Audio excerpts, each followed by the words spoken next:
Hi there. Good afternoon. Dr. Gary here. Dr. Gary on the road. We are dental practice brokers, and we sell dental practices throughout the United States. I was a dentist for 25 years, and I've been doing the dental practice brokerage for 11 years, excuse me. We have 8 employees, including 2 CPA accountants. So we have a great team together to deliver results for you. That's what we do, we deliver. We get very engaged in our deals. I enjoy what I'm doing immensely, and it's been very helpful and rewarding to the seller to have an exit strategy and the buyer to start his career. Our phone number is 201-663-0935, 201-663-0935, and our website is dentalpracticeguide.com, dentalpracticeguide.com. So call us anytime, even if you want some advice. We're more than happy to help you. And sellers, if you want a free evaluation of your practice, call us. We'll give you some market analysis. And also, if you need help and you'd like to sell to one of the DSO groups and your practice is grossing over $1 million, we can help you there because they'll often pay our commission. And sometimes you get attorney fees reimbursed at closing. So we're full service. We're doing this for 11 years. We're here to help you. We're trying to bring you current day events whenever they occur, so you are on the cutting edge. We feel that we are in the trenches giving you real-time information with no fluff. So here's what happens today. I have this doctor, suburban area, and he feels his practice is worth essentially 100%, like 98%. And this is an older office, minimal number of operatories, not many at all. Office is a bit, is tired looking. The equipment not too bad, but the office is tired looking. And you have to go up a flight of stairs, so it's not on the ground floor. And there's no elevator in the building. It's an older walk-up. So, it's good that he's somewhat near a shopping center, but still, with an office that's older inside, and even if the equipment is okay, patients may get turned off going up a 2-story walk-up. I had another one like this in Jersey too. And he's telling me, or she's telling me, whatever she, the practice is worth essentially 98 to 100% of 1 year's gross.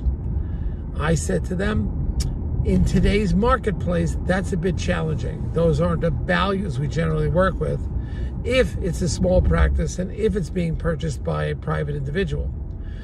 If it was a DSO, that's a whole different story. They're going to pay much more than the private guys. So I did try to explain this. I said it's market driven by cash flow analysis. That's what your practice is worth.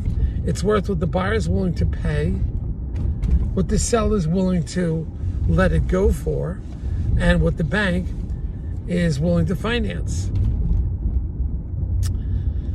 The seller then insists that they've worked there a long time and they put a lot of effort into the practice. And I explained it is. They have a pretty good marketing campaign, and they spend time developing that.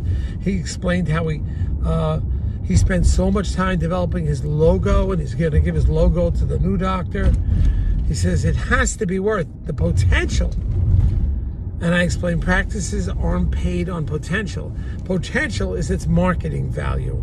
Is it a marketable practice? In other words, is there something there about it? So when it hits the marketplace, he'll move rapidly. But I said there are maybe certain characteristics, but the average buyer is not paying for potential. On a private office, they're in that 65 to 80% range, sometimes higher, sometimes lower. But generally for a practice like yours, I explained, doctor, I'm not going to be getting that higher range. You only have 2 ops and you don't have modern equipment. It could be challenging. So the doctor came back to me again and said, you don't get it. The potential here is unbelievable. It's only been me all these years, but I built up a very good practice.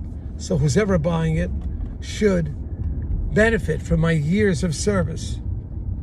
I explained once again, it's really based on cash flow analysis, tax returns, profit and loss, discretionary expenses, W-2s.